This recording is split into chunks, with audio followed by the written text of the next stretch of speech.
जय। एक चित होकर अब भगवान की कथा प्रारंभ होने जा रही है। तो एक चित होकर समस्त कथा सुनेंगे। सिर्फ भगवान का नाम मन में स्मरण करते हुए, भगवान का नाम ध्यान करते हुए सभी लोग कथा सुनेंगे। बोलिए विश्वपति भगवान की जय।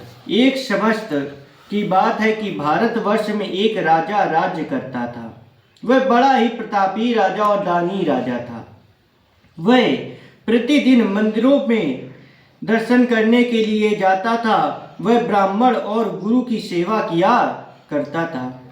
उसके दरवाजे से कोई भी निराश होकर वहां से कोई ऐसा व्यक्ति नहीं था जो बिना भिक्षा लिए वहां से जाए। ऐसा प्रतापी राजा था। उसके दरवाजे से कोई भी निराश ना होकर लौटता था तथा वह प्रत्येक गुरुवार को व्रत रखता और भगवान का पूजन, ध्यान, अर्चना इत्यादि करता था। प्रतिदिन गरीबों को सहायता करता था, परंतु यह सब बातें उसकी रानी को अच्छी नहीं लगती थी। वह न व्रत करती और न किसी को पैसे दान में देने से वो नाराज होती कि ये आप क्या कर रहे हैं। वो अवहेलना कर देती कि आप किसी को दान मत दीजिए, जितना धन है ये सब एक जगह इकट्ठा कीजिए। परंतु राजा उसकी बात न मानता था और न ही उसे कोई बात उसे कहने से फर्क पड़ता था। एक समय की बात है कि राजा शिकार खेलने के लिए गया। घर पर रानी और दासी थी। उस समय गुरु बृहस्पति भगवान एक साधु के रूप में आए। साधु के रूप में आए तो वो दंडी के रूप में आए। भगवान दंडी के रूप में आ गए। रूप धारण करने पर जब राजा के दरवाजे पहुंचे भिक्षा मांगने के लिए, भिक्षा जब मांगने लगे तो रानी कहने लगी कि हे साधु महाराज, मैं इस दान और पुण्य से तंग आ गई हूँ। जितना भी मेरे राजा हैं, जो स्वामी हैं, वो बड़ा दान देते हैं, परंतु मैं आपको कोई भी भिक्षा नहीं दे सकती हूँ। इस कार्य के लिए मेरे पतिदेव ही बहुत हैं, वो बड़ा दान पुण्य करते फिरते हैं। अब आप इस प्रकार कृपा करिए कि जितना भी ये धन है, रोज देने लेने से बेहतर है कि ये सब मेरा नष्ट हो जावे। ये जो मेरे पास इतना धन इत्यादि संपूर्ण है, ये सब नष्ट हो जावे। तभी साधु बोले, हे देवी, तुम तो बड़ी विचित्र नारी हो। आदमी जो औरतें होती हैं वो संतान और धन से कभी दुखी नहीं होती हैं। उनको सभी चाहते हैं कि सभी मेरे पास धन इत्यादि सब आ जावे और संतान भी आ जावे, परंतु आप ऐसी एक विचित्र नारी हैं कि आप धन और संतान से दूर भागती हैं। यदि आपके पास धन भी बहुत है, यदि कोई संतान नहीं है तो इस धन का क्या लाभ। परंतु आपके पास तो दोनों चीज हैं, आप तब भी इससे दूर भाग रही हैं। पापी भी पुत्री भी इच्छा करती है कि मेरे कोई धन आ जावे। कोई गरीब बेचारा दिन भर काम करता, कार्य करता, उसे धन तब मिलता है। आप इस धन को नष्ट करना चाहते हैं।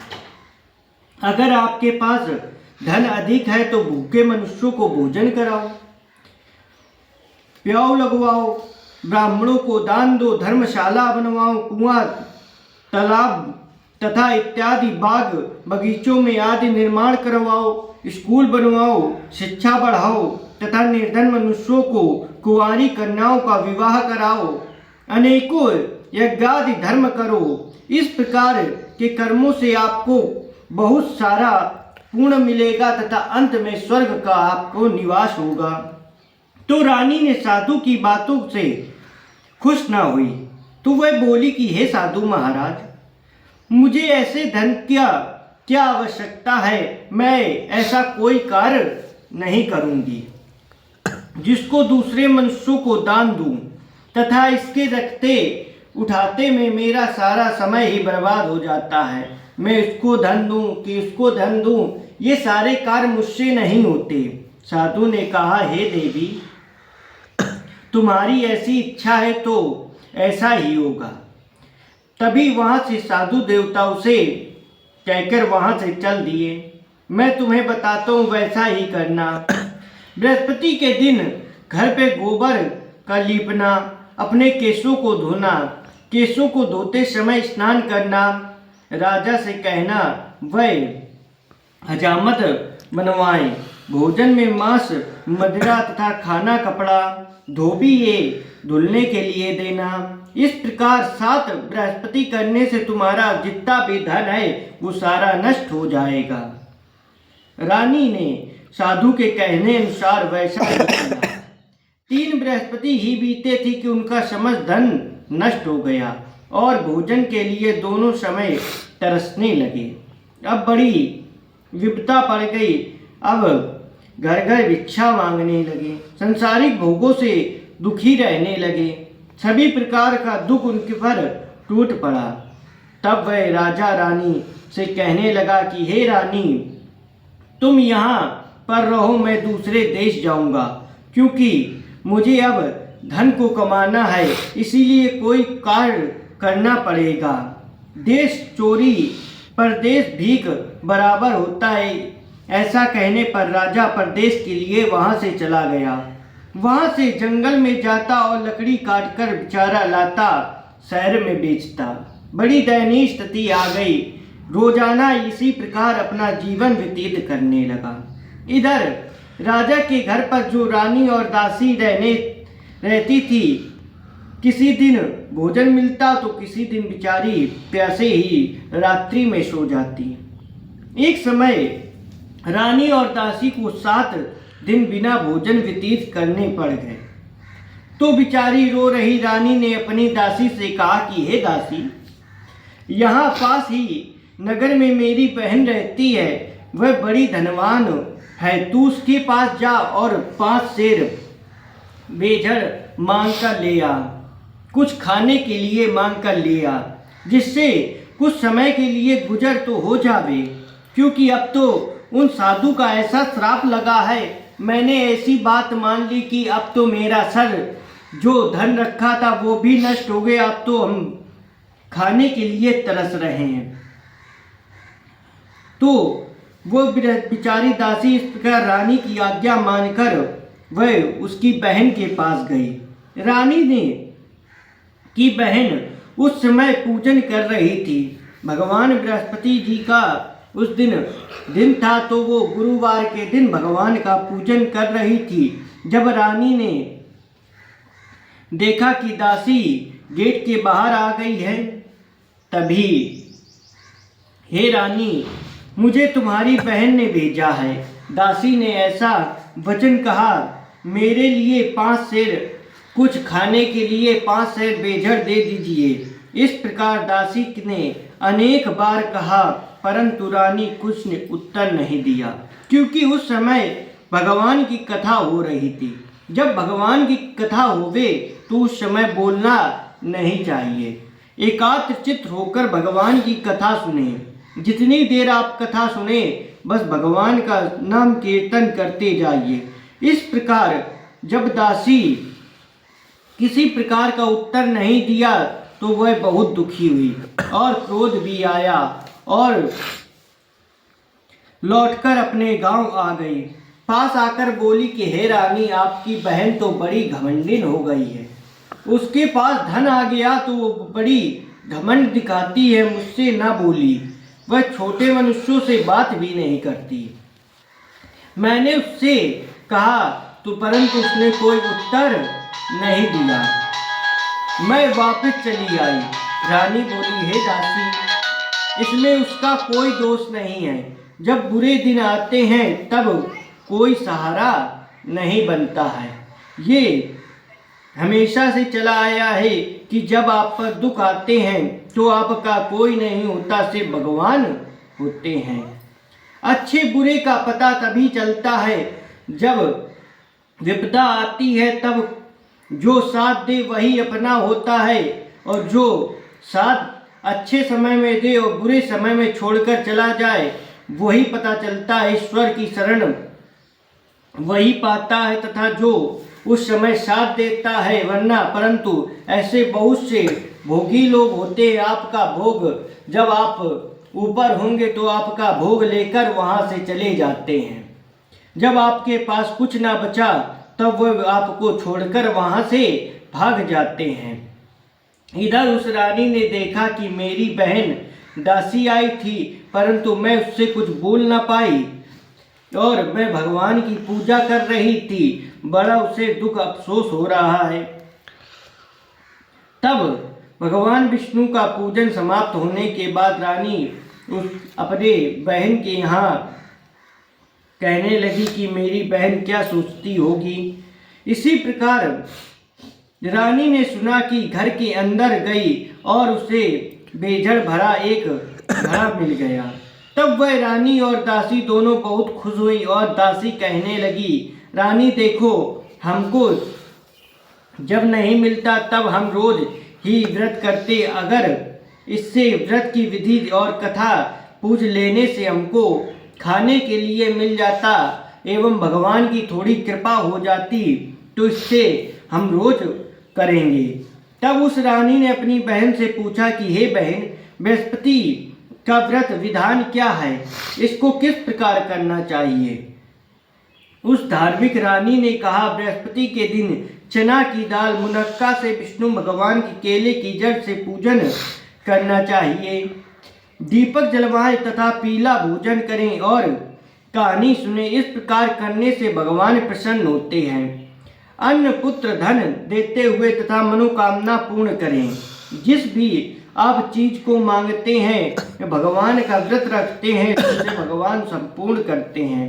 इस प्रकार रानी और दासी दोनों निश्चय किया कि बृहस्पति भगवान का पूजन हम रोजाना करेंगे। 7 रोज बाद बृहस्पति भगवान का पूजन तथा व्रत हो गया। घुड़साल में जाकर चना गुड़ बीन लाई तथा उसकी दाल से केले की जड़ तथा भगवान विष्णु जी का पूजन किया। अब भोजन पीला कहाँ से आवे, बेचारी बड़ी ही दुखी थी। अब घर पर कुछ रखा भी नहीं था तो वो सोचने लगी कि अब पीला भोजन की हम कैसे तैयारी करेंगे। बेचारी बड़ी दुखी हुई, परंतु उन्होंने व्रत किया था। इस प्रकार भगवान विष्णु भी प्रसन्न हो गए। 2 थालों में सुंदर पीला भोजन लेकर आए और दासी को बोले कि हे दासी, यह तुम्हारी रानी के लिए भोजन है, तुम दोनों इसे कर लेना। दासी भोजन पाकर बड़ी प्रसन्न हुई और रानी से बोली कि चलो हे रानी जी, भोजन कर लो। रानी इस विषय में कुछ नहीं पता था, इसीलिए वह दासी बोली कि तू भोजन ही कर ले, तू भोजन कर ले, क्योंकि तू हमारी व्रत में हंसी उड़ाती थी। दासी बोली, हे महात्मा, भोजन दे गए हैं। वह भगवान विष्णु का रूप थे। रानी कहने लगी, वह भोजन तेरे और तेरे ही लिए आया है, तू ही भोजन कर। दासी ने कहा कि वह महात्मा 2 थालों में भोजन लेकर आए थे और कहा था कि तुम और रानी तुम्हारा भोजन कर ले। इस प्रकार रानी बांदी दोनों गुरु भगवान एवं बृहस्पति भगवान को नमस्कार करके भोजन प्रारंभ किया तथा अब प्रत्येक बृहस्पतिवार को वह व्रत व भगवान विष्णु का पूजन करने लगी। बोले विष्णु भगवान की जय। बृहस्पति भगवान की कृपा से रानी और दासी के पास धन हो गया। रानी फिर भी उसी प्रकार आलसी हो गई, क्योंकि जब उसके पास धन था तब भी वो न भगवान का ध्यान करती न कुछ करती। जब आदमी बहुत धनवान हो जाता तो भगवान के लिए अपना समय कम कर देता है, क्योंकि धन की लालसा इतनी हो जाती है कि भगवान को वो धीरे धीरे भूलने लगता है। परंतु उन्हीं की कृपा होती है तभी आपके पास धन इत्यादि सब आता है। जब आप उन्हीं को भूल जाते हैं तो आपका सब नष्ट होने लगता है। तो वह रानी फिर से आलस करने लगी और तूने धन के रखने के लिए कष्ट होता रहा कि अब धन इतना आ गया है कि कहाँ रखें, क्या करें। इस कारण सभी धन नष्ट हो गया और फिर से अब गुरु भगवान की कृपा से धन मिल गया तो फिर वह आलसी हो गई। बड़ी मुसीबतों के बाद हमने यह धन पाया है, इसीलिए हमें दान पुण्य करना चाहिए तथा भूखे मनुष्यों को भोजन कराओ, प्याऊ लगवाओ, ब्राह्मणों को दान दो, कुआं इत्यादि मंदिर एवं पाठशाला बनवाओ तथा सबसे बढ़िया कार्य होता है धन यदि आपके पास ज़्यादा हो जाओ तो कुंवारी कन्याओं का विवाह कराओ तथा सबसे बड़ा दान कन्यादान होता है। तो अब जिसके पास जो बन सके वो कन्यादान में लगवाओ। धन और शुभ कार्यों में खर्च करो जिससे तुम्हारे कुल का यश बढ़ेगा और स्वर्ग की प्राप्ति होगी। और जो हमारे पितर होते हैं, पितर पक्ष मनाया जाता है, उसमें अपने पूर्वजों को प्रसन्नता मिलती है। तब रानी ने इसी प्रकार के कर्म करने पर प्रारंभ किए और काफी यश फैलाने के बाद एक दिन रानी और दासी विचार करने लगी कि न जाने राजा किस प्रकार से होंगे, क्योंकि अब बहुत समय हो गया, राजा से मुलाकात भी नहीं हुई। वो क्या कर रहे हैं क्या नहीं कर रहे उनकी कोई खबर नहीं है। गुरु भगवान से उन्होंने दासी एवं रानी ने मांगा कि हे भगवान, रात्रि में राजा को स्वप्न में कहना कि हे राजा उठ, तेरी रानी तुझको याद कर रही है, अपने देश को चला जा। राजा प्रातः काल उठा और विचार करने लगा कि स्त्री जाति खाने और पहनने की साथी होती है, पर भगवान की आज्ञा मानकर अपने नगर की ओर चलने लगा। इसके पूर्व तब राजा परदेश के लिए चला गया और परदेश में दुखी रहने लगा। प्रतिदिन जंगल से लकड़ी बिचारा बीनकर लाता और उन्हें शहर में बेचता। दुखी जीवन को बड़ी कठिनता मिलने लगी। एक दिन राजा दुखी होकर अपनी पुरानी बातों को याद करके रोने लगा। तब उस जंगल में बृहस्पति देव साधु का रूप धर के आ गए और राजा के पास आकर बोले कि हे लकड़हारे, तुम इस सुनसान जंगल में किसका चिंतन करके कर रहे हो, मुझको बतलाओ। यह सुन राजा के नेत्रों में जल भर आया और साधु की वंदना करके बोले कि हे प्रभु, आप सब कुछ जानते हैं, क्योंकि वह राजा जान गया कि इस जंगल में कोई नहीं आ सकता है। ये साधु जो है स्वयं भगवान का रूप धर के आए हैं। ऐसा संपूर्ण कहानी बतलाने लगा राजा। महात्मा दयालु होते हुए उनसे बोले कि हे राजन, तुम्हारी स्त्री ने बृहस्पति देव का अपराध किया था, जिस कारण तुम्हारी यह दशा हुई है। अब तुम किसी प्रकार की चिंता मत करो, भगवान तुम्हें पहले से अधिक धनवान करेंगे। देखो, तुम्हारी स्त्री गुरुवार का व्रत प्रारंभ कर दिया है और तुम मेरा कहा मान लो।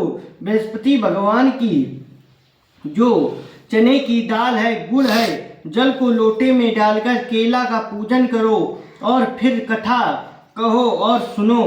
भगवान तेरी सभी मनोकामनाओं को संपूर्ण करेगा। साधु महाराज को प्रसन्न देखकर राजा बोला कि हे प्रभु, मुझे लकड़ी बेचकर इतना पैसा नहीं मिलता जिससे मैं भोजन करने के उपरांत कुछ भी बचा सकूं। मैंने रात्रि में अपनी रानी को व्याकुल देखा है, मेरे पास कुछ नहीं है जिससे उसकी खबर मांग सकूं। तभी तुलसीदास जी कहते हैं कि भगवान की जब कृपा होती है तो सबकी कृपा हो जाती है। जा पर कृपा राम की होई, ता पर कृपा करे सब कोई। जब भगवान की कृपा है तुम्हारे ऊपर तो ये मानो कि सबकी कृपा हो जाती है। इस कार्यों में जब तक भगवान की कृपा नहीं होगी, जब तक भगवान आपकी बुद्धि को एक जगह नहीं करेंगे, तब तक आप कुछ कार्य नहीं कर सकते हैं। तभी राजा कहने लगा, यह मुझसे मालूम ही नहीं था। साधु ने कहा कि हे राजा, तुम किसी की बात में चिंता मत करो। बृहस्पति के दिन तुम रोजाना इसी तरह लकड़ियां लेकर शहर जाओ, तुम को रोज से दोगुना धन प्राप्त होगा, जिससे तुम भली भांति भोजन कर लोगे तथा बृहस्पति भगवान का पूजन का सम्मान भी आ जाएगा। बृहस्पति की कथा भी इसी प्रकार होती रहेगी। बोलिए बृहस्पति भगवान की जय हो। दोनों पढ़ते होगे तुम? हाँ। प्राचीन काल में एक ब्राह्मण था। वह बड़ा ही निर्धन ब्राह्मण था। उसके कोई संतान नहीं थी। उसकी स्त्री बहुत ही मान्यता पूर्वक रहती थी। वो दरिद्र बन के रहती थी। न वो स्नान करती, न किसी देवता का पूजन करती। प्रातः काल उठते ही सर्वप्रथम भोजन करती, बाद में कोई अन्य कार्य करती थी। इससे ब्राह्मण देवता बड़े दुखी हुए। बेचारे बहुत कुछ कहते, किंतु उसको कोई असर नहीं पड़ता, न उसका कोई परिणाम निकलता। भगवान की कृपा से ब्राह्मण की स्त्री को कन्या रूपी रत्न पैदा हुआ। वह कन्या अपने पिता के घर में बड़ी होने लगी। धीरे धीरे वह बालिका प्रातः स्नान करती, भगवान विष्णु जी का ध्यान करती और जप करती। भगवान बृहस्पति का किस प्रकार ध्यान करती कि श्री कृष्ण गोविंद हरे मुरारी, हे नाथ नारायण वासुदेव। जब इस प्रकार का ध्यान करती और बृहस्पतिवार के दिन और पूजन पाठ करती, पूजन पाठ समाप्त करने के बाद स्कूल जाती, अपनी मुट्ठी में जौ भर के जाती, पाठशाला के मार्ग में डालती हुई जाती, तब वह जौ स्वर्ण के रूप में बन जाती। लौटते समय वह बीन कर घर ले आती। एक दिन वह बालिका सूप से उन सोने के जौ को फटक रही थी। उसकी माँ ने देख लिया और कहा कि हे बेटी, सोने के जौ क्यों तुम फटक रही हो? सोने का सूप भी होना चाहिए। दूसरे दिन गुरुवार का दिन था। इस कन्या को ने व्रत रखा और बृहस्पति भगवान देव से प्रार्थना करके कहा कि हे प्रभु, यदि मैंने आपकी पूजा सच्चे मन से की है तो मेरे लिए सोने का सूप दे दो। तो बृहस्पति देव उसकी प्रार्थना को स्वीकार करके प्रतिदिन की तरह कन्या को जौ फैलाती हुई जाने लगी। तब लौटकर जो बीन रही थी, तभी बृहस्पति भगवान की कृपा से सोने का सूप मिला। उसे वह घर ले आई, उससे जौ साफ करने लगी, परंतु उसकी माँ वहीं ढंग रखना प्रारंभ करती रही। एक दिन की बात है कि वह कन्या सोने की सूप से जौ साफ कर रही थी। उसी समय शहर का राजपुत्र वहां पर आ गया। इस कन्या रूपी को देखकर वह मोहित हो गया और अपने घर आकर भोजन तथा जल त्याग वह उदास रहने लगा। लेट आ गया और राजा की इस बालिका का पता लगा कि हे, वो आपका पुत्र जो है वो भोजन नहीं कर रहा है। तभी प्रधानमंत्रियों के साथ पास गए और बोले राजा की हे बेटा, तुम्हें किस बात का कष्ट है? किसी ने तुम्हारा अपमान किया अथवा कोई कारण से सो कहो मुझसे, मैं वही कार्य करूँगा जिससे तुम्हें प्रसन्नता प्राप्त होगी। राजकुमार ने अपने पिता की बात सुनी और बोला कि मुझे आपकी कृपा से किसी बात का दुख नहीं है। किसी ने मेरा अपमान नहीं किया, परंतु मैं उस लड़की के साथ विवाह करना चाहता हूँ जो सोने के सूप से जौ को साफ कर रही थी। यह सुनकर राजा आश्चर्य में पड़ गया और बोला बेटा, इस तरह की कन्या का पता तुम ही लगाओ, मैं उसके साथ तुम्हारा विवाह अवश्य करा दूंगा। राजकुमार ने इस प्रकार लड़की की घर के पता लगाया और मंत्री तथा लड़की के घर गए और ब्राह्मण की कन्या का विवाह साथ तय कर दिया। कन्या के घर से जाते ही पहले की भांति उस ब्राह्मण देवता के घर में गरीबी का निवास हो गया, क्योंकि उसकी पत्नी न स्नान करती, न स्नान करने के बाद भोजन कराती। अब भोजन के लिए भी अन्न की बड़ी मुश्किल मिलता था। एक दिन दुखी होकर ब्राह्मण देवता अपनी पुत्री के पास गए बेटी ने पिता को दुखी देखकर कहा कि हे पिता, आप इतने दुखी क्यों हुआ? अपनी माता का हाल पूछा। तब ब्राह्मण ने कहा कि अब तो वही हाल फिर से पुनः कर लिया है। कन्या ने बहुत सा धन देकर अपने पिता को वहां से आदर सहित विदा कर दिया। इस तरह ब्राह्मण का कुछ समय सुखपूर्वक उस धन से तो बीत गया, परंतु कुछ दिन बाद फिर से पुनः ही वैसा ही हाल हो गया। ब्राह्मण अपनी कन्या के यहाँ जाता और सभी हाल कहता। लड़की पुनः उसे फिर से माताजी के हाल पूछती और फिर से वह उसे बहुत सारा धन देकर वहां से भेज देती। अब कुछ दिन हो गए, कुछ विधि भी बीत गई, कुछ साल भी बीत गए, जिससे गरीबी का दूर उनसे नहीं हुई। वह ब्राह्मण देवता अपनी स्त्री के साथ लेकर पहुंचे अपनी पुत्री के यहाँ। अपनी माँ को समझाने लगी पुत्री की, हे माँ, तुम प्रातः काल उठकर सर्वप्रथम स्नान करके विष्णु भगवान का पूजन करो, तो ये जो गरीबी दरिद्रता दूर हो जाएगी अपने घर से। परंतु उसकी माँ एक भी बात नहीं मानती। वह प्रातः काल उठकर अपनी पुत्री को बच्चों को जूठन खिला देती। एक दिन अपनी उसकी पुत्री और को बहुत गुस्सा आया और एक रात कोठरी में सभी सामान निकाल दिया और अपनी माँ को उसमें बंद कर दिया। प्रातः काल उसमें से निकला तथा स्नान आदि करने पर पूजा पाठ करवाया। उसकी माँ की बुद्धि ठीक हुई और फिर वह प्रत्येक बृहस्पतिवार का व्रत रखने लगी। इस व्रत के प्रभाव से उसकी माँ भी बहुत धनवान तथा पुत्रवती हो गई और बृहस्पति भगवान के प्रभाव से तथा उसे स्वर्ग की प्राप्ति हुई। वह ब्राह्मणी सुखपूर्वक इस लोक को सुख भोग कर मरने पर स्वर्ग लोक को प्राप्त हुई। इस तरह कहानी कहकर साधु देवता वहां से अंतर्ध्यान हो गए। धीरे धीरे समय बीतता होने पर फिर वही बृहस्पतिवार का दिन आया। राजा एक बार जंगल से लकड़ी काटकर किसी शहर में बेचने के लिए गया। उस समय दिन प्रतिदिन अधिक पैसा मिला। राजा ने चना गुड़ आदि लाकर बृहस्पति भगवान का व्रत किया। उस दिन से उसके सभी कलेश दूर संकट दूर होने लगे। परंतु जब दोबारा गुरुवार का दिन आया तो भगवान बृहस्पति का व्रत करना भूल गया। इस कारण भगवान नाराज हो गए और भगवान विष्णु ने उसे श्राप दे दिया कि तुम्हें दारुण दुख प्राप्त होगा। एक दिन उस नगर के राजा ने विशाल यज्ञ का आयोजन रखा तथा शहर में यह घोषणा करा दी कि कोई भी मनुष्य अपने घर पर भोजन न बनवाए, सभी लोग हमारे यहाँ भोजन करेंगे एवं पाएंगे। इस आज्ञा को जो न मानेगा उसे फांसी की सजा दी जाएगी।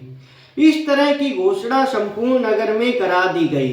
राजा की आज्ञा अनुसार शहर के सभी लोग भोजन करने के लिए गए, लेकिन लकड़हारा कुछ देर से पहुंचा, इसीलिए राजा ने अपने साधु को घर पर बुलवा कर ले आकर भोजन करा रहे थे। इतने में रानी की दृष्टि उस खूंटी पर पड़ी जिस पर उसका हार लटका हुआ था।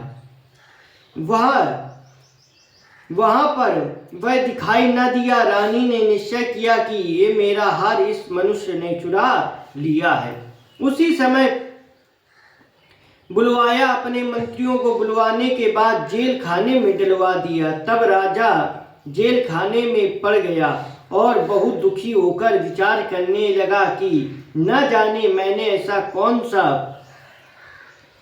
पूर्व जन्म में कर्म किए हैं जो मुझे इस दुख से प्राप्त हो रहा है। उसी समय साधु को याद करने लगा कि जो जंगल में मिला था। उसी समय तत्काल बृहस्पति देव भगवान साधु के रूप में प्रकट हुए थे। तो उनकी दशा को देखकर कहने लगा कि अरे मूर्ख, तूने बृहस्पति भगवान की कथा नहीं, इस कारण तेरे ये दुख प्राप्त हो रहे हैं। अब चिंता मत कर, बृहस्पति दिन का जेल खाने में दरवाजे पर तुम्हें 4 पैसे पड़े मिलेंगे, उनसे तू बृहस्पति देव जी का पूजन कर, तेरे सभी कष्ट दूर हो जाएंगे। तत्पश्चात भगवान विष्णु के रोज उसे 4 पैसे मिलते तथा राजा ने कथा कही। उसी रात्रि बृहस्पति देव ने नगर के राजा को स्वप्न में दर्शन देकर कहा कि हे राजा, तुमसे जिस आदमी को जेल खाने में बंद कर रखा है वह निर्दोष है, वह राजा है, उसे छोड़ दो। रानी का हाथ कर खूंटी पर ही लटका पड़ा है, तू नीचे जाकर देख, वहीं पर उसका हाथ लटका है। अगर तूने ऐसा ना किया तो तेरा राज्य इत्यादि सब नष्ट कर दूंगा। इस तरह के रात्रि के स्वप्न में को बताया हुआ प्रातः काल वह उठकर खूंटी पर हाथ देखने के लिए वह गया और वहां पर लकड़हारे को बुलाया, क्षमा मांगी और राजा को योग समुद्र वस्त्र तथा आभूषण देकर वहां से विदा कर दिया। अब गुरुदेव की आज्ञा अनुसार राजा अपने नगर को चल दिया। राजा जब नगर के निकट पहुंचा तो उसे बड़ा आश्चर्य हुआ। नगर से पहले से अधिक बाग, तालाब तथा कुआं इत्यादि, धर्मशाला, मंदिर आदि बन गए हैं। राजा ने पूछा कि ये किसका किया हुआ है? तब नगर के सब लोग कहने लगे कि ये सब रानी ने किया है। तो राजा आश्चर्य में पड़ गया और उसे गुस्सा आया। जब रानी ये खबर सुनी कि राजा निकट आ गया है अपने राज्य के, उसने बांदी से कहा कि हे दासी, देख जाओ, हमको कितनी बुरी हालत में छोड़कर गए थे, अब वे हमारी ऐसी हालत देखकर लौट न जाए, इसीलिए तू दरवाजे पर खड़ी हो जा। आज्ञा अनुसार दासी दरवाजे पर खड़ी हो गई और राजा आए, उन्हें अपने साथ लिवाकर गई। तब राजा ने क्रोध करके अपनी तलवार निकाली और पूछने लगे कि यह बताओ कि ये धन तुम्हें कैसे प्राप्त हुआ? तब उन्होंने कहा कि हमें ये सब भगवान बृहस्पति देव की कृपा से प्राप्त हुआ है। राजा ने निश्चय किया कि 7 रोज बाद बृहस्पति भगवान देव का पूजन करते, परंतु रोजाना दिन 3 बार कहानी कहा करूंगा तथा रोज व्रत करूंगा। अब यह हर समय राजा अपने दुपट्टे में चने की दाल बांध कर रखता तथा दिन में 3 बार कहानी कहता। एक दिन में राजा विचार करने के लिए चला गया और अपनी बहन के यहाँ वो आवे। इस प्रकार तरह निश्चित करने पर राजा घोड़े पर सवार अपनी बहन के यहाँ चने लेकर गया। मार्ग में उसने देखा कि कुछ आदमी एक मुर्दे लेकर जा रहे थे। उन्हें रोककर कहने लगा कि अरे भाई, मेरी बृहस्पतिवार की कथा सुन लो। वो बोले, लो, हमारा तो आदमी मर गया, इसको अपनी कहानी को पड़ी है। परंतु कुछ आदमी बोले कि अच्छा, तुम सुनाओ, मैं कथा सुनूंगा। राजा ने दाल निकाली और सबके हाथ में दाल रख दी। जब आधी कथा हुई तो वह मुर्दा हिलने लगा और संपूर्ण कथा होने पर वह राम राम कहकर तुरंत खड़ा हो गया। आगे मार्ग पर उसे एक किसान हल जोतता मिला तो राजा ने कहा देखा और उससे बोला कि अरे भैया, तुम मेरी बृहस्पतिवार की कथा सुन लो। किसान बोला, जब तक मैं तेरी कथा सुनूंगा उतनी देर में 4 भरैया जोत लूंगा, जा अपनी कथा किसी और को सुनाना। इस तरह राजा को आगे भेज दिया। राजा के हटते ही बैल पछाड़ होकर वहां पर गिर गए। उसके पेट में बहुत जोर सा दर्द होने लगा। उस समय उसकी माँ रोटी लेकर पहुंची। उसने जब यह देखा कि अपने पुत्र से के हाल बिल्कुल खराब हो गए हैं तो बेटे ने सभी हाल पूछती हुई बुढ़िया दौड़ी दौड़ी गई उन्हीं राजा के पास और राजा से बोली कि चलो, मेरे पुत्र से गलती हो गई, उसे भी कथा सुना दो, मेरे खेत पर ही चलना पड़ेगा तुमको। राजा ने बुढ़िया की बात मानकर वह खेत पर जाकर कथा कहने लगा। इसके सुनते ही बैल खड़े उठ पड़े। किसान के पेट में जो दर्द था वह भी बंद हो गया। राजा अपनी बहन के घर पहुंचा और बहन भाई की खूब मेहमानी करने लगी। दूसरे रोज प्रातः काल जगा तो वह देखने लगा कि सब लोग भोजन कर रहे हैं। राजा ने अपनी बहन से कहा कि ऐसा कोई मनुष्य नहीं जिसने भोजन न किया हो अब तक। मैं उसको बृहस्पति भगवान की कथा सुनाना चाहता हूँ। बहन बोली कि हे भैया, ये दशा ऐसी है, ऐसा देश है कि यहाँ पर सुबह से लोग सर्वप्रथम भोजन करने लगते हैं। पहले यहाँ पर लोग भोजन करते हैं, बाद में अन्य काम करते हैं।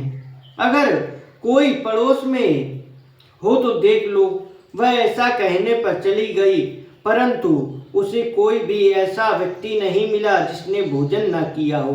अतः वह एक कुम्हार के घर गई और जिसका लड़का बीमार था उसे मालूम हुआ कि उसने कई रोज से भोजन नहीं किया है। रानी ने अपने भाई की कथा सुनने के लिए उसके घर भेज दिया और इसीलिए कुम्हार ने कहा कि वह तैयार हो गया। राजा ने जाकर बृहस्पति की कथा सुनाई और सुनकर लड़का ठीक हो गया। अब तो राजा की प्रशंसा होने लगी। एक दिन राजा ने अपनी बहन से कहा कि हे बहन, हम अपने घर पर को जाएंगे, अब हमारी तैयारी कर दीजिए। राजा की बहन ने अपनी सास से कही कि सास बोली कि हाँ चली जा, परंतु अपने लड़कों को मत ले जाना, क्योंकि तेरे भाई के यहाँ संतान नहीं है। शायद वो कहीं इन बहन के अपने भाइयों से कहा कि मैं चली जाऊं, किंतु कोई बालक नहीं है। राजा बोला, जब कोई बालक ही नहीं चलेगा तो तुम चलकर वहां पर क्या करोगी।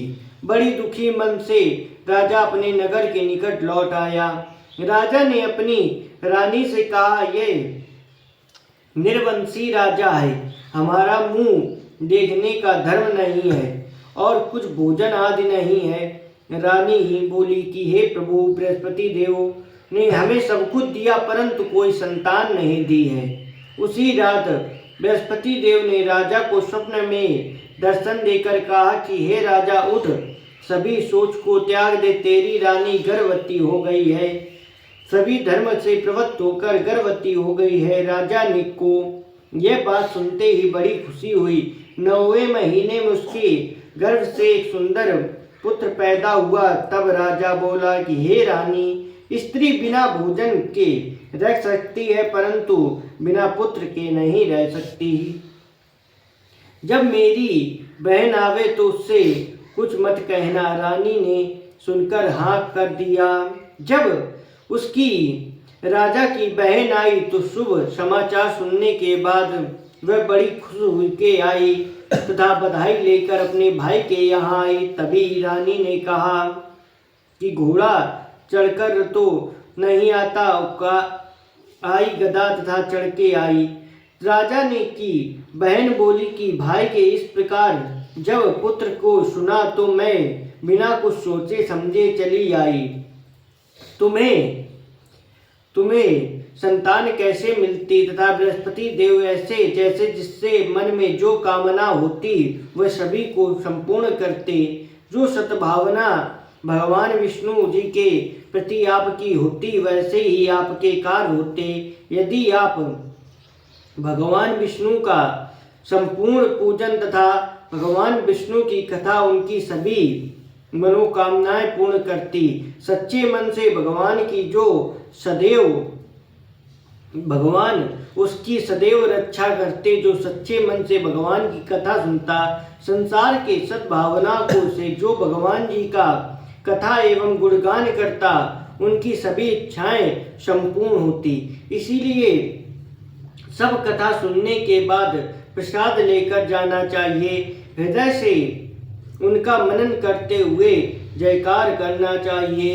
बोले विष्णु भगवान की जय, बोले शंकर भगवान की जय, बोले बृहस्पति भगवान की जय, बोले विष्णु भगवान की जय, बोले घाटू वाले बाबा की जय, बोले गणेश भगवान की जय, बोले बृहस्पति देव भगवान की जय हो। ओम सर्वमंगल मांगल्ये शिवे सर्वार्थ साधिके शरणे त्र्यंबके गौरी नारायणी नमोस्तुते। चढ़ा दीजिए।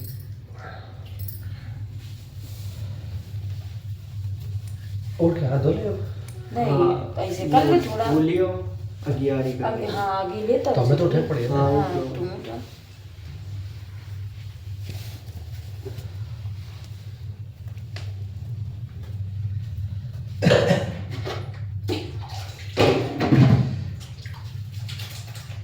मन ते बउआ दे जो तुम्हें ध्यान कर लो तो तुम्हारा काम सही पूरी होगी। हाँ हाँ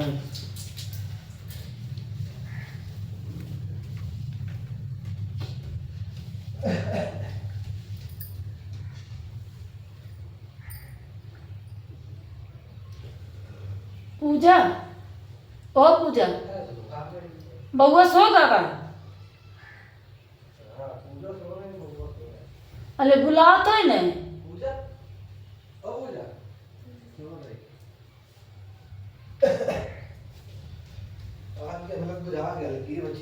हल्की बची मजे तो बड़ा कंडा लगाओ तो तवा था ना नहीं तवा हाँ, कुछ रख लो। बउआ वो तवा ले आओ मदन में आ बिट्टी बउआ वही सो रहा होगा।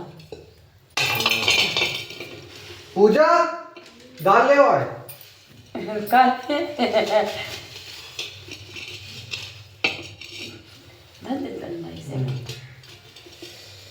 तांगे पे माचिस लगाओ। बड़े को काहे लेता फोन कर रही बार बार। ये अकड़ती आ जाओ आ जाए। आज हम जाइयो रात भर उन बों कटी हैं सब। हाँ वो तो सही है। ये 3 दिन का फिर वो है हम तो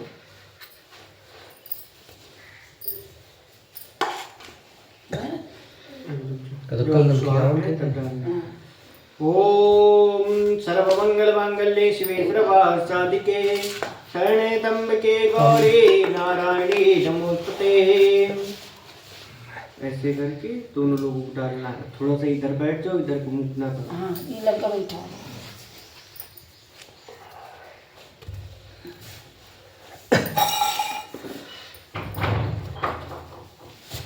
पूजा बढ़ जाती है क्या माना? अभी नहीं बैठे रहने दे। ओम सर्वमंगल मांगल्ये शिवे सर्वार्थसाधिके शरणे त्र्यंबके गौरी नारायणी नमोस्तुते स्वाहा। ओम सर्वमंगल मांगल्ये शिवे सर्वार्थसाधिके शरणे त्र्यंबके गौरी नारायणी नमोस्तुते स्वाहा। ओम सर्वमंगल मांगल्ये शिवे सर्वार्थसाधिके शरणे त्र्यंबके गौरी नारायणी नमोस्तुते स्वाहा। ओम सर्वमंगल मांगल्ये शिवे सर्वार्थसाधिके शरणे त्र्यंबके गौरी नारायणी नमोस्तुते स्वाहा। ओम सर्वमंगल मांगल्ये शिवे सर्वार्थसाधिके शरणे त्र्यंबके गौरी नारायणी नमोस्तुते स्वाहा। ओम नमो बृहस्पति देवाय स्वाहा। ओम नमो बृहस्पति देवाय स्वाहा। ओम नमो बृहस्पति देवाय स्वाहा। ओम नमो बृहस्पति देवाय स्वाहा। ओम नमो बृहस्पति देवाय स्वाहा। ओम नमो बृहस्पति देवाय स्वाहा। ओम नमो बृहस्पति देवाय स्वाहा। ओम नमो बृहस्पति देवाय स्वाहा। ओम श्रीमन् महागणाधिपतये स्वाहा। ओम दुर्गाये स्वाहा। ओम शिवदात्राय स्वाहा। ओम शिवकर्णाय स्वाहा। ओम शिवतष्टाय स्वाहा। ओम शिवरुद्राय स्वाहा। ओम शिवरुद्राय स्वाहा। ओम पूर्णे स्वाहा। ओम त्वष्टे स्वाहा। ओम कर्णे स्वाहा। ओम शेषाय स्वाहा। ओम रोगाय स्वाहा। ओम बृहस्पताय स्वाहा। ओम शुक्राय स्वाहा। ओम शनिचराय स्वाहा। ओम रहवे स्वाहा। ओम केतवे स्वाहा। ओम बृहस्पते स्वाहा। ओम शुक्राय स्वाहा। ओम रहवाय स्वाहा। ओम रहवाय पददाय स्वाहा। ओम चक्राय स्वाहा। ओम बृहस्पते स्वाहा। ओम गुरुवासराय स्वाहा। ओम गुरुवासराय स्वाहा। ओम गुरुवासराय स्वाहा। अभी खड़े हो जाइए दोनों लोग। एक लोग थाली ले लो, एक लोग सामग्री ले लो। संपूर्ण एक साथ में छोड़ने हैं। कौन वाला? एक लोग थाली ले लो, एक लोग वो ले लो। ऐसे करके नहीं छोड़ना, ऐसे करके अपनी तरफ ऐसे थाली ना थाली ऐसे कर दीजिए, हम ऐसे छोड़ हाँ दें? हाँ आप ऐसे है करना। हाँ जब सुहाग है तब। ओम शुक्लांबरधरं देवं शशिवर्णं चतुर्भुजं प्रसन्नवदनं ध्यायेत् सर्वविघ्नोपशान्तये अभीष्टसिद्ध्यर्थं पूजतो यासुरासुरैः सर्वविघ्नः तस्मै गणाधिपतये स्वाहा। बोलिए अग्निदेव भगवान की, बोलिए बृहस्पति देव भगवान की जय। अभी तक बैठ गए। हाँ भाई। पंडित वो जी अब इसमें वो छुआ लो, जाने हो एक धूपबत्ती रख के इसमें छुआ लो। कपूर कहाँ दे दी मुझे दिखा नहीं रहा है। और रखी है डबिया में वो धूप। अरे दिखाओ।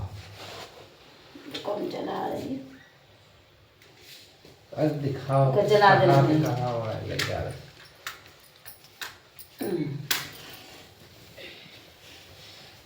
चलिए वो तो चली जाए।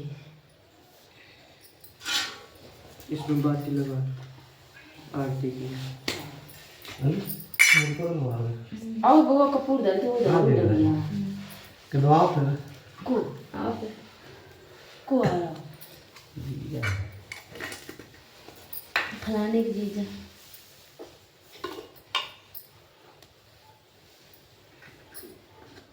मैं तुम आगे बैठी तरफ बैठते आगे वो बैठे वो ही नहीं आई है सो वो है। अरे घुसी जा रहे हो। सर्दी लग रही है।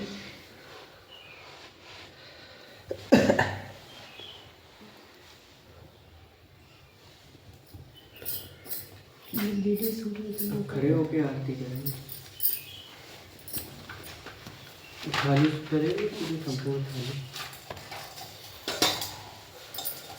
बोले बृहस्पति देव भगवान की जय, बोले विष्णु भगवान की जय। ओम चंद्रमा मनसो जातस्यो सूर्यो जायतः सोदा तदा वायुस प्राणस्य मुखादग्निर्जायतः। ओम जय बृहस्पति देवा स्वामी जय बृहस्पति देवा। जिन जिन भोग लगाऊं, जिन जिन भोग लगाऊं, फल मेवा तुमको। ओम जय बृहस्पति देवा।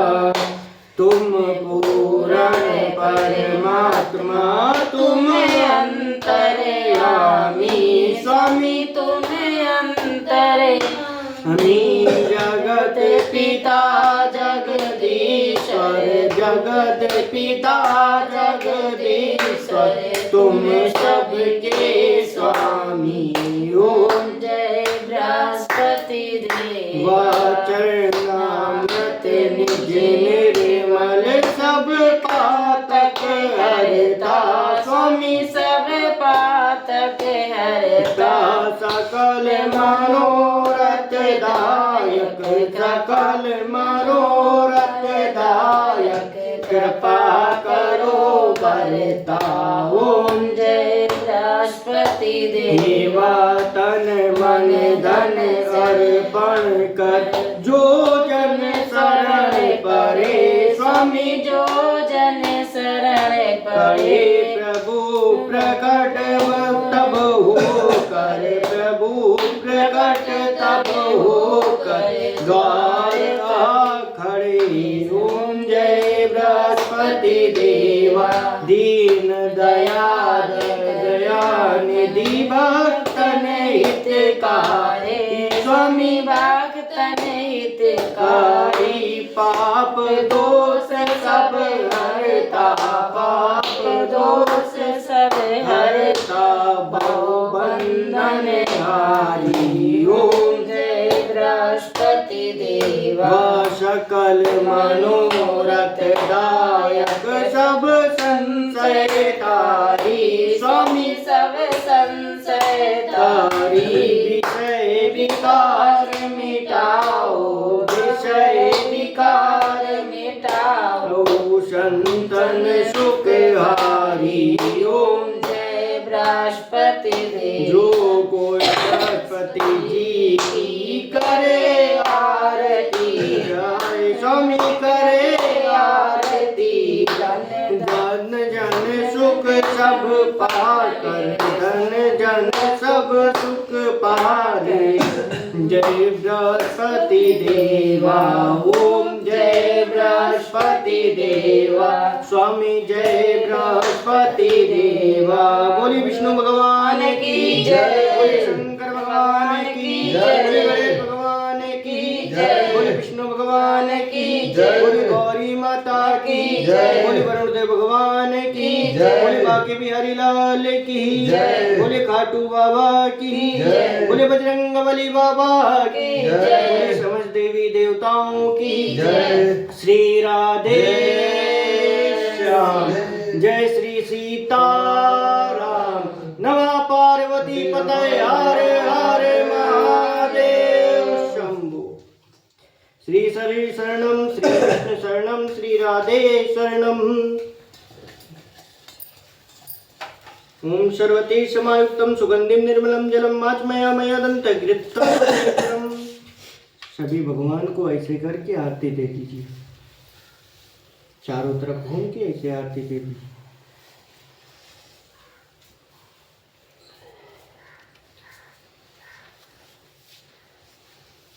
ले लो सभी लोग आरती ले लो।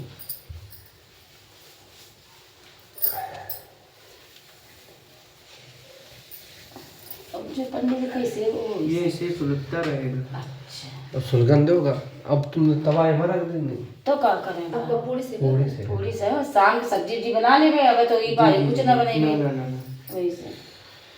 कन्या बुलाएंगे? कन्या नहीं, अब बुलाओ उनका।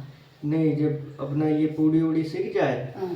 तब सभी कन्याओं से ये खीर ईर सब उसमें लेकर उनके तिलक कन्या करके खेलो लाओ तो सबको का तो कन्या तो कुंवारी होती है, आप कहा बुला के दान करो। दान तो सबको, लेकिन कन्या बुला लेती, खिला देती है अपने। एक माँ नहीं बुलावा गया, कवाई बन गए आ जाते स्कूल गई है 5 कन्या कहाँ एकदम में मिल तू रही मिल नहीं है।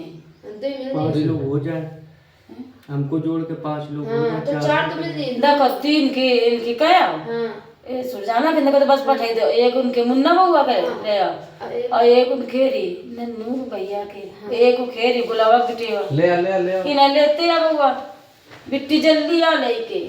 अब पूजा हो गई समय। हाँ।